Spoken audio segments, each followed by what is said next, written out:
Hello guys, welcome back. I'm here with a new video. This is Caroline Vergis और आज क्योंकि Sunday है तो आज हम हमेशा जैसा हम करते हैं फ्रेजेस एंड इडियम्स, कुछ नए फ्रेजेस एंड इडियम्स सीखते हैं, वही आज भी करेंगे. प्लीज़ आप इनको कॉपीज़ में लिख लीजिएगा. ये आपके लिए बहुत बेनिफिशियल होंगे बिकॉज ये बहुत ही कॉमन इडियम्स है, बहुत ही कॉमन फ्रेजेस हैं जो यूज़ किए जाते हैं. सो हमारा आज का पहला फ्रेज है हार्ड अप.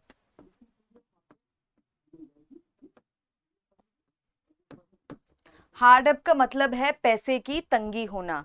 हार्ड अप का मतलब है पैसे की तंगी होना. पैसे कम होते हैं या कुछ ऐसे इश्यूज जब होते हैं तो उसको हम बोलते हैं हार्ड अप. हार्ड अप का आपका एग्जाम्पल हो सकता है ever since he left his job his life has been quite hard up. Ever since he left his job, his life has been quite hard up. अगला है fill one in. Fill one in. Fill one in का मतलब है कि जानकारी देना किसी भी टाइप की. तो fill one in का मतलब है जानकारी देना. इसका एग्जाम्पल क्या हो सकता है? As Ramesh was not there for the meeting, I was asked to fill him in. As Ramesh was not there for the meeting, I was asked to fill him in. हमारा अगला sentence अगला phrase है have an easy time of it. Have an easy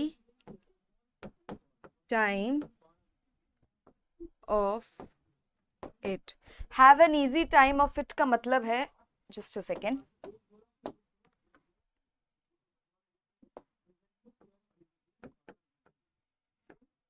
Have an easy time of it का मतलब है कि बहुत ही आराम से कुछ टाइम गुजरना. Have an easy time of it से जो लिखा है वही मतलब है उसका. So इसका एग्जाम्पल क्या हो सकता है? Till Mr. Narayan was the manager, the employees had an easy time of it. Till Mr. Narayan was the manager, the employees had an easy time of it. हमारा अगला फ्रेज होगा hold one's tongue. Hold one's tongue. Hold one's tongue का मतलब है खामोश रहना. Hold one's tongue का मतलब है चुप रहना. इसका एग्जाम्पल हो सकता है she was talking so much that I asked her to hold her tongue.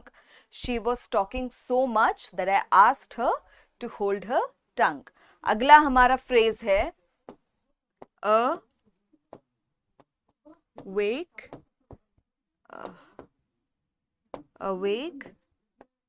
Up call.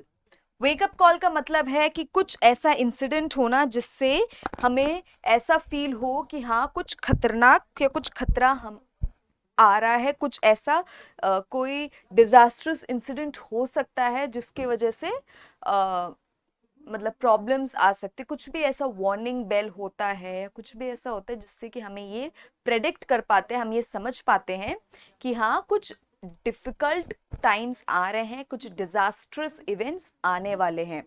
Wake up call का मतलब हो सकता है, वेकअप कॉल का एग्जाम्पल हो सकता है the mild earthquake was a wake-up call for us to strengthen the bridges of the city.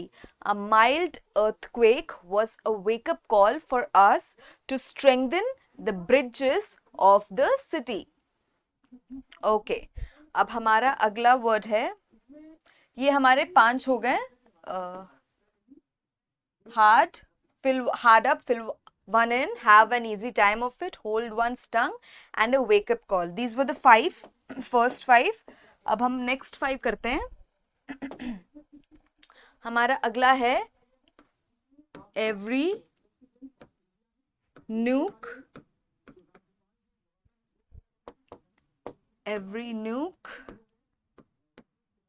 and corner. Every nook and corner का मतलब है हर कोना कोना देखना या हर कोने कोने को छानना. ओके, तो इसका एग्जाम्पल क्या हो सकता है? I searched for my book every nook and corner.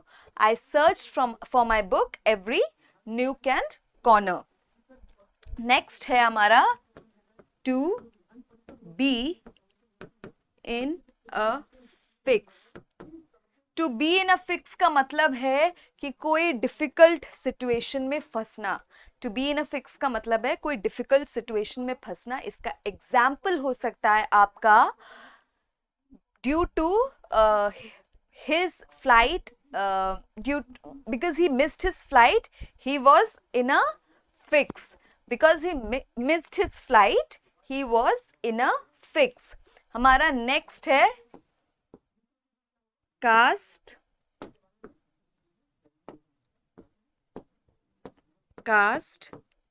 an evil eye. Cast an evil eye का मतलब है किसी को अप्रिय तरीके से देखना, किसी को बहुत ही मतलब एक अच्छे मतलब एक सॉफ्ट एंड एक well to do well wisher के तरीके से नहीं, बट जैसे जेलस हो, जैसे आपको गुस्सा हो किसी से, ऐसे देखना. सो कास्ट एन इविल आई का ये मतलब है. एग्जाम्पल क्या हो सकता है कास्ट एन इविल आई का? Cast an evil eye is a superstition believed by many people.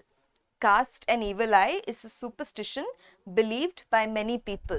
हमारा अगला है be all ears.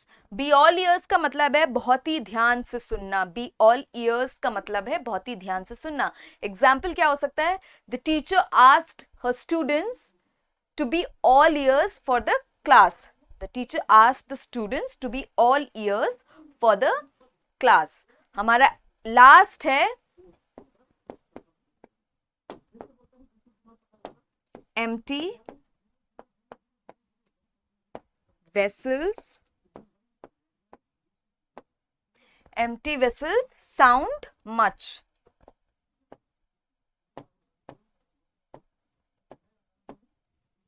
Empty vessels sound much.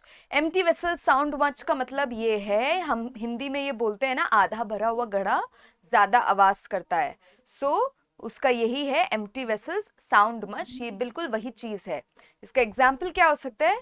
Everyone says she is not very smart because she talks a lot about her knowledge. It is like the empty vessels sound much. It is like the empty vessels sound much. Empty vessels sound much का मतलब क्या है? जो हम हिंदी में बोलते हैं आधा भरा हुआ घड़ा ज्यादा आवाज करता है, उसी को हम इंग्लिश में बोलते हैं empty vessels. आधा भरा हुआ घड़ा, vessels is घड़ा, ज्यादा आवाज करता है. empty vessels, vessels is घड़ा, sounds much. तो ये थे हमारे आज के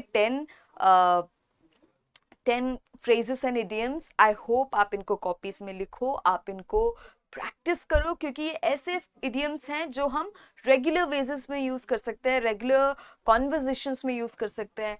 कोई इतना डिफिकल्ट नहीं है. Phrases in a be in a fix, cast an evil eye, be all ears, am all ears, please speak, अलग अलग तरीके से हम यूज कर सकते हैं. आपको बस सीखना है, और वो सीखोगे कैसे? जब आप रिवाइज करोगे और आप इनको अपने डेली कॉन्वर्जेशंस में यूज करने की कोशिश करोगे. So thank you so much and I hope you do S I से.